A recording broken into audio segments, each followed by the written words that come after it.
하나님께서 오늘 우리에게 주시는 말씀은 요한복음 6장 1절에서 13절까지 말씀입니다. 그 후에 예수께서 디베랴의 갈릴리 바다 건너편으로 가시매 큰 무리가 따르니 이는 병자들에게 행하시는 표적을 보았음이로라. 예수께서 산에 오르사 제자들과 함께 거기 앉으시니 마침 유대인의 명절인 유월절이 가까운지라. 예수께서 눈을 들어 큰 무리가 자기에게로 오는 것을 보시고 빌립에게 이르시되 우리가 어디서 떡을 사서 이 사람들을 먹이겠느냐 하시니, 이렇게 말씀하심은 친히 어떻게 하실지를 아시고 빌립을 시험하고자 하심이라. 빌립이 대답하되 각 사람으로 조금씩 받게 할지라도 200데나리온의 떡이 부족하리이다. 제자 중 하나 곧 시몬 베드로의 형제 안드레가 예수께 여짜오되 여기 한 아이가 있어 보리떡 5개와 물고기 2마리를 가지고 있나이다. 그러나 그것이 이 많은 사람에게 얼마나 되겠사옵나이까? 예수께서 이르시되 이 사람들로 앉게 하라 하시니 그곳에 잔디가 많은지라 사람들이 앉으니 수가 5천쯤 되더라. 예수께서 떡을 가져 축사하신 후에 앉아 있는 자들에게 나눠 주시고 물고기도 그렇게 그들의 원대로 주시니라. 그들이 배부른 후에 예수께서 제자들에게 이르시되 남은 조각을 거두고 버리는 것이 없게 하라 하시므로 이에 거두니 보리떡 5개로 먹고 남은 조각이 12바구니에 찼더라. 아멘. 이것은 하나님의 말씀입니다. 우리 영화관대에 버킷리스트라는 영화가 있습니다. 우리 예전에 아마 다 보셨을 텐데요. 미국의 유명한 배우인 잭 니콜슨과 흑인 배우 모건 프리먼이 주연한 코미디 영화입니다. 이 버킷리스트라는 말은요, 죽기 전에 꼭 해야 되는 일들이라는 그런 뜻을 가지고 있습니다. 이 흑인 배우였던 모건 프리먼은요, 성실하나 가난한 자동차 정비사였고, 그 다음에 이 잭 니콜슨은요, 자신의 마음대로 살았던 고집불통인 부자 사업가입니다. 근데 이 두 사람이 서로 완전히 정반대인 두 사람이 우연히 한 병실에 함께 있게 됩니다. 그런데 이 모건 프리먼이요, 이제 6개월밖에 살지 못한다는 시한부 선고를 받게 됩니다. 가난한 정비사였기 때문에 모건은 그동안 가정에만 충실해서 자기가 하고 싶은 것들을 한 번도 해보지 못하고 살았습니다. 그래서 병실에 있으면서 모건은 밤에 자신이 죽기 전에 하고 싶었던 일들을 그 버킷리스트를 종이에 쭉 적습니다. 그런데 이 종이를 쭉 보니까 결정적인 게 돈이 너무 많이 들어가는 거예요. 그래서 모건은 이것을 이렇게 다 구겨서 쓰레기통에 버리게 됩니다. 근데 같이 있던 잭이 우연히 이 쓰레기통에 버린 모건이 버킷리스트를 보게 됩니다. 쭉 잭이 살펴보니까요, 자신이 가지고 있는 것은 돈밖에 없는 거예요. 그래서 모건한테 얘기합니다. 야, 이 버킷리스트를 우리 한번 실행해보자 라고 제안을 합니다. 모건에게 기적이 일어납니다. 그래서 버킷리스트가 하나하나 현실로 이루어지게 됩니다. 세계 여행하기, 하늘에서 뛰어내리는 스카이 다이빙하기, 프랑스에서 제일 유명한 식당에서 우아하게 식사하기, 또 아프리카에서 사파리 여행하기, 이집트 피라미드의 꼭대기에 앉아보기.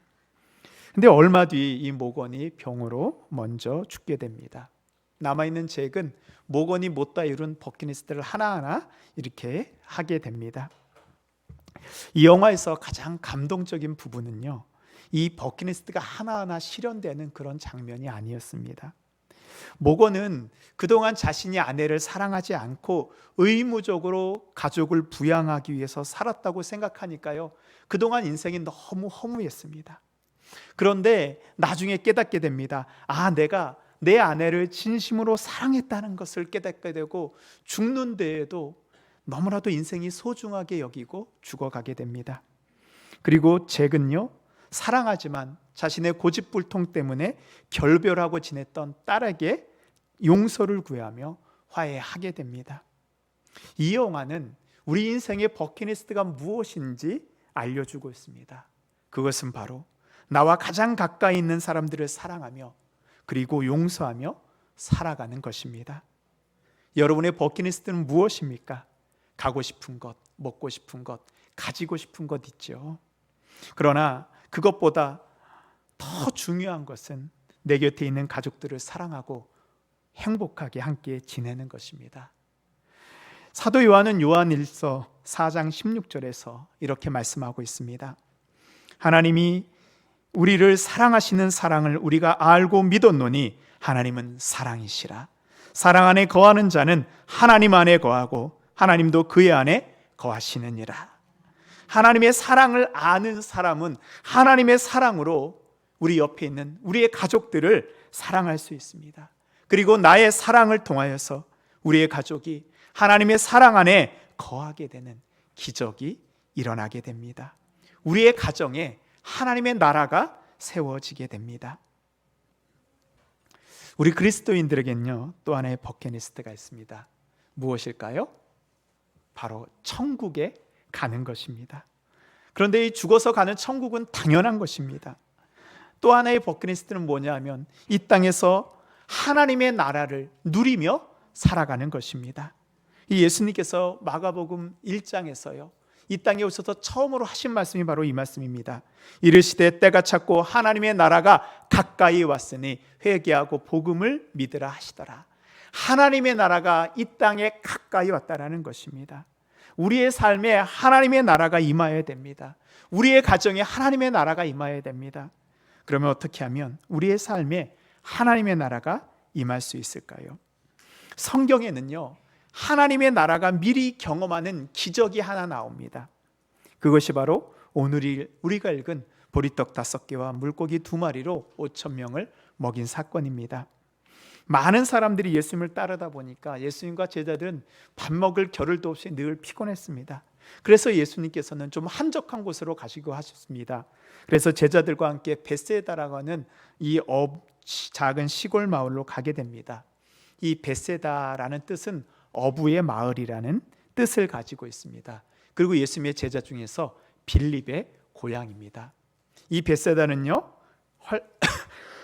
헬몬산에서 내려오는 요단강과 갈릴리 호수가 만나는 곳에 있는 넓은 그런 평야 지방입니다. 예수님이 오신다는 소문에 수많은 사람들이 벳세다 들판으로 모였습니다. 예수님과 제자들은요, 쉬지도 못하고 다시 그들에게 나아가 말씀을 전하고 병을 고치고 귀신에 들린 자를 고쳐주셨습니다. 그리고 시간이 지나오는 새 벳세다 들판에 저녁이 찾아왔습니다. 제자들은 예수님에게 사람들을 집으로 보내거나 아니면 마을로 내려가서 저녁을 사 먹게 하자라고 요청을 합니다. 근데 예수님께서는요, 사람들을 둘러보시고 제자들에게 말씀하십니다. 너희가 먹을 것을 주라. 근데 제자들이 계산해 보니까 아무리 적게 잡아도 200데나리온 이상이 필요합니다. 1데나리온이요, 당시 성인 남성 하루의 품값입니다. 그래서 200데나리온은요 2천만 원이 넘는 어떻게 보면 큰 돈입니다. 제자들에게 그만한 돈이 없죠. 예수님께서는 제자들에게 너희에게 있는 것을 가져오라 합니다. 근데 안드레가 한 어린아이가 드린 보리떡 5개, 물고기 2마리를 가지고 옵니다. 이것은 당시 갈릴리 사람들이 가지고 다녔던 도시락을 이야기하는 것입니다. 한 사람이 먹을 약입니다. 근데 예수님께서 이 도시락을 가지고 축사하시고 사람들에게 나누어 주십니다. 제자들이 음식을 나누는데요, 거기 음식을 먹은 사람들이 남자가 5,000명입니다. 여자와 어린아이까지 하면 2만 명이 넘는 사람들이 배불리 먹고 남아서 12광주리에 찼습니다.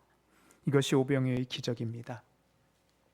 우리가 성경에서 예수님의 생애를 기록한 책을 복음서라고 합니다. 마태, 마가, 누가, 요한, 이 4개의 복음서는요, 성령의 인도하심을 따라 4명의 제자들이 각각 자신의 시각으로 예수님의 생애를 기록하였습니다. 그래서 동일한 내용이 이 사복음서에 있기도 하고 어떤 경우에는 특정한 복음서에만 예수님의 사역이 나오게 됩니다. 그런데 이 예수님의 기적 가운데에서 이 사복음서에 다 기록된 유일한 기적이 하나 있습니다. 바로 그것이 오병이어의 기적입니다. 마태복음 14장, 누가복음 6장, 마가복음 6장, 누가복음 9장, 요한복음 6장에 모두 기록되었습니다. 그러면 예수님의 기적 가운데에서요, 어떤 기적이 가장 위대한 기적일까요? 제 생각에는 오병이의 기적보다 더 대단한 기적이 있는 것 같아요. 아마야 회당장 야이로의 딸을 살린 것, 죽은 나사로를 살린 기적, 죽은 자를 살리는 것보다 더 큰 기적이 어디 있을까요?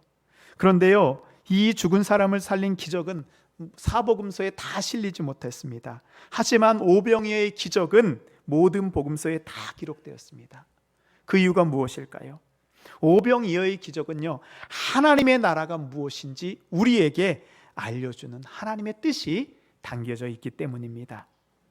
우리가 이제 성경을 읽을 때 오병이어의 기적을 읽고 묵상하고 적용할 때, 예수님께서 수많은 사람들을 먹이신 것 같은 기적이 나에게도 좀 일어났으면 좋겠다, 우리가 그냥 이렇게 생각하고 넘어갑니다.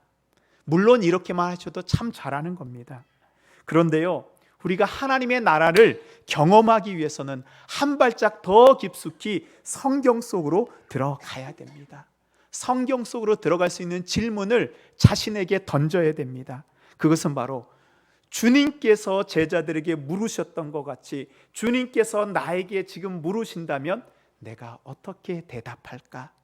주님이 나에게 물으신다면, 이 질문은 우리가 성경 속으로 들어가 하나님의 음성을 듣게 합니다. 예수님께서 빌립에게 묻습니다. 우리 6장 5절 말씀입니다.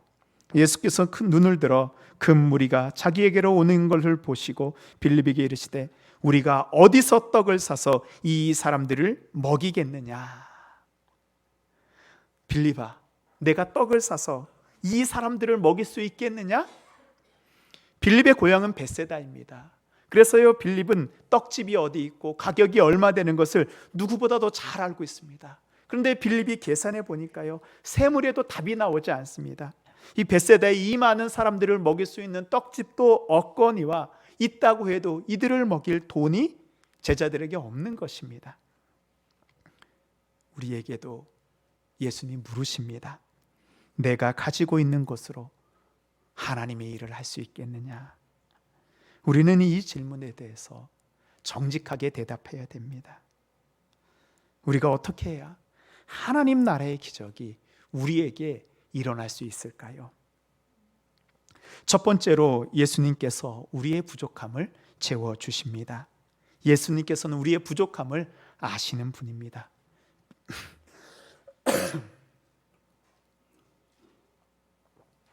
베세다 들판에 모인 사람들을 보시며 그들이 무엇이 부족한지 아셨습니다. 그들은요, 자신의 도시락을 챙겨올 수도 없을 정도로 넉넉하지 못한 사람들이었습니다.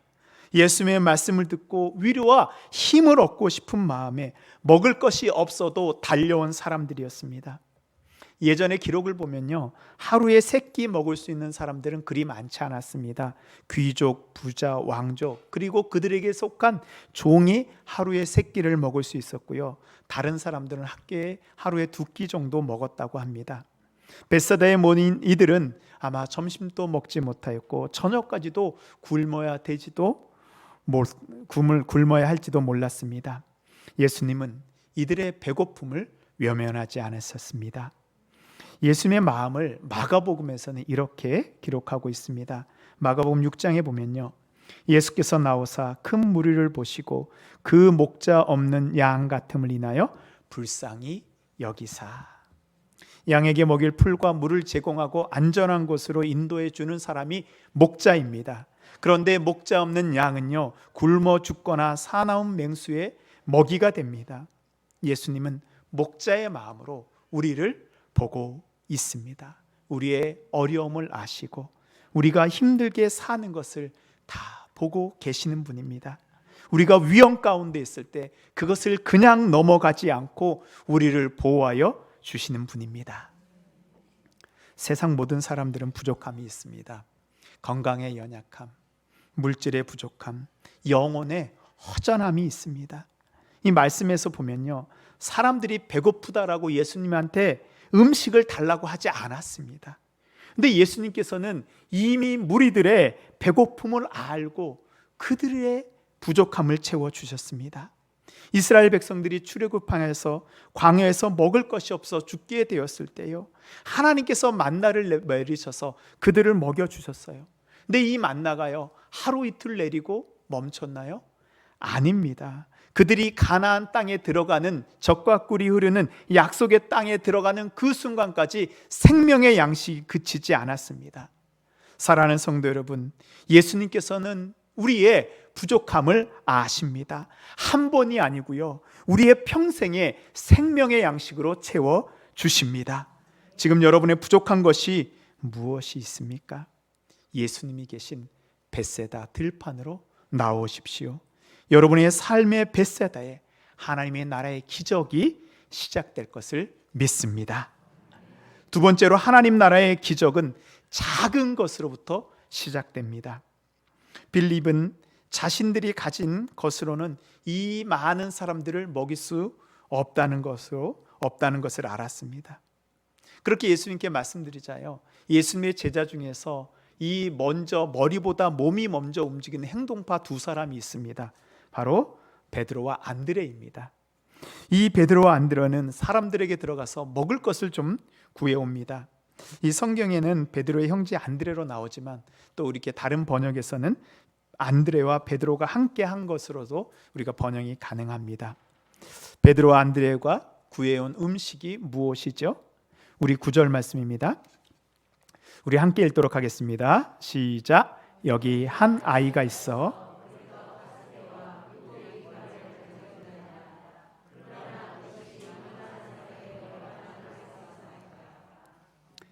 제자들이 열심히 구했지만요, 고작 물고기 2마리, 보리떡 5개 뿐입니다.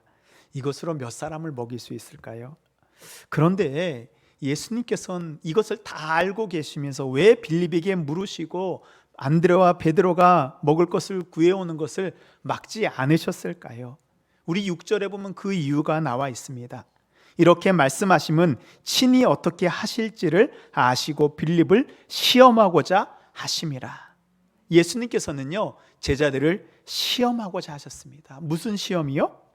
바로 제자들이 하나님 나라로 들어가게 하는 그 훈련을 시키기 위해서입니다.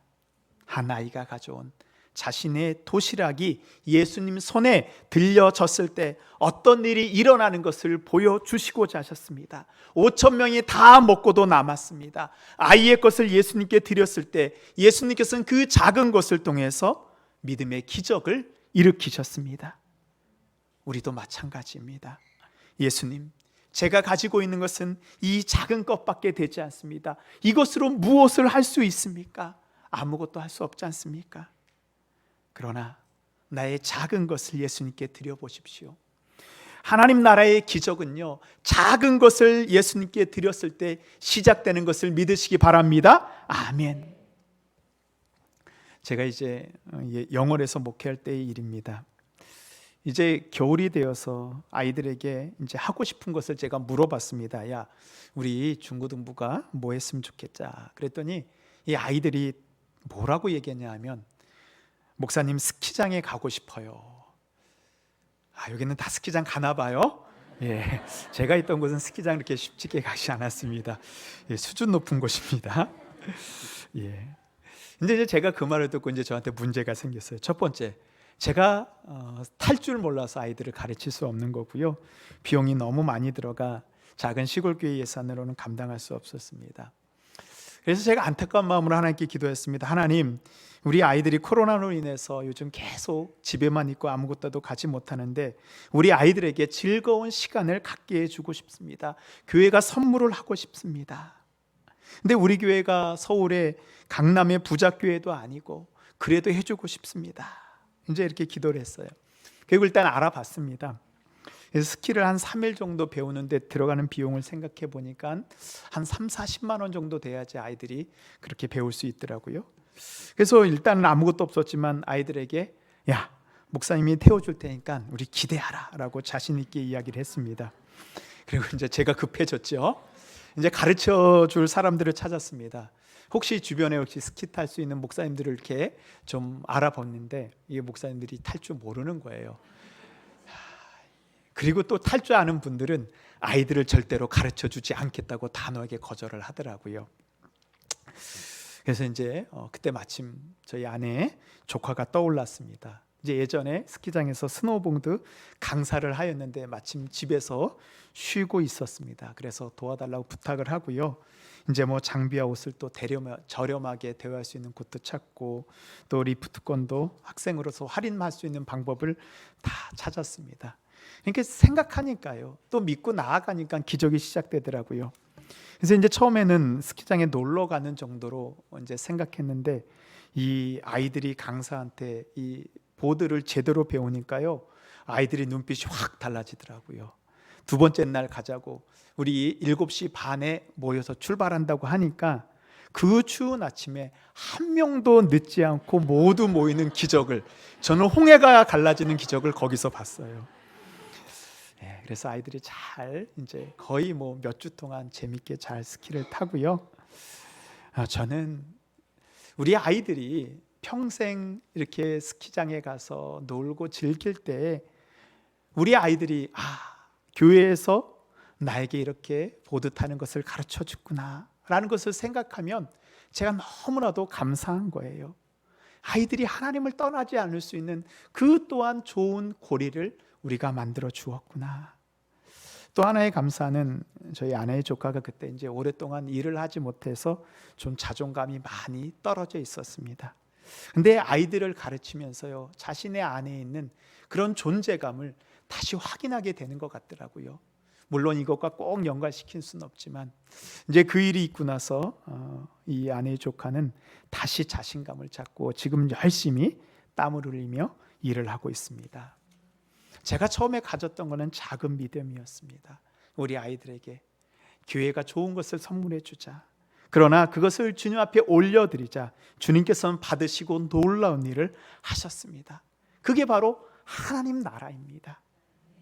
내가 작은 것을 드렸을 때 그것을 통해서 하나님 역사하시는 것, 주님께서는 지금 우리에게 말씀하십니다. 내가 가지고 있는 것이 얼마나 되느냐, 우리가 가지고 있는 것 생각해 보세요. 주님, 제가 가지고 있는 물질, 나의 재능, 나의 시간이 조금밖에 되지 않습니다. 이것으로는 아무것도 할 수 없습니다. 사랑하는 성도 여러분, 여러분이 가진 것이 작아 보입니까? 이것으로 아무것도 할 수 없을 것 같아 보입니까? 그러나 우리의 작은 것을 주님 앞에 올려 드려 보십시오. 주님께서 이것을 통하여서 놀라운 일을 행하실 것을 믿습니다. 아멘. 하나님의 나라는요, 우리의 작은 것을 받으시고 성령의 능력을 덧입혀서 기적이 일어나는 나라가 하나님 나라인 것을 믿습니다. 아멘. 마지막으로 하나님 나라는 차고 넘치는 은혜의 나라입니다. 우리나라도 그렇지만 이스라엘에서도 음식을 함부로 버리지 않는 문화가 있습니다. 그래서 12절에 보면요, 그들이 배부른 후에 예수께서 제자들에게 이르시되 남은 조각을 거두고 버리는 것이 없게 하라 하시므로 이에 거두니 보리떡 5개로 먹고 남은 조각이 12바구니에 찼더라. 보리떡 5개로 5,000명을 먹이기도 남은 조각이 12바구니나 되었어요. 예수님께서 하나님의 나라가 어떤 것인지 제자들에게 보여주고 있습니다. 세상의 원리는 어때요? 내가 가지고 있는 것만큼만 내가 살 수 있습니다. 내가 돈이 있어야지 살 수 있습니다. 돈이 있어야지 즐길 수 있습니다. 시간과 건강이 있어야지만 내가 하고 싶은 일을 할 수 있습니다. 회사에서도요, 내가 일한 만큼만 월급을 줍니다. 세상에 올리는 그 어떤 은혜도, 그 어떤 하나님의 헤세드도 들어가지 않습니다. 그러나 하나님의 나라는 작은 것을 드렸어도 그것을 가지고 풍족하게 누리는 곳이 하나님의 나라입니다. 서울에서 바포 공동체를 운영하시는 최일도 목사님이 계십니다. 우리 바포는 우리나라의 가장 대표적인 기독교 사회봉사단체입니다. 이 동대문에 가면 쌍굴다리가 있는데요, 거기서 30년째 노숙인들과 가난한 사람들에게 무료 급식을 하고 있습니다. 이 바포의 시작은 이 최일도 목사님이 이제 독일로 유학 가려고 준비하던 가운데 이 길거리에 배고픈 할아버지에게 라면 한 그릇을 끓여준 일로 그 계기가 되었습니다. 그 일을 통해서 가난한 자들에게 내가 먹을 것을 주라는 오병이의 말씀으로 최일도 목사님이 하나님의 부르심을 받게 됩니다. 주님께서는 최일도 목사님이 끓여준 라면 한 그릇을 받으시고 30년이 넘도록 지금까지 매일 수천 명이 먹고도 남는 은혜를 베풀어 주셨습니다. 사랑하는 성도 여러분, 하나님의 나라는요, 차고 넘치는 은혜의 나라입니다. 우리는 작은 것을 드렸지만 그것을 통해서 수많은 사람들이 살아나는 것이 하나님 나라입니다. 우리의 것을 주님께 올려드릴 때 하나님께서는 우리에게 12바구니가 차고 넘치는 은혜를 주십니다. 지금 주님은 우리를 하나님의 나라로 초대하고 계십니다. 나의 것을 주님께 올려드릴 때 하나님의 나라가 하늘에서와 같이 우리의 삶에서도 임하여 주실 것을 믿습니다.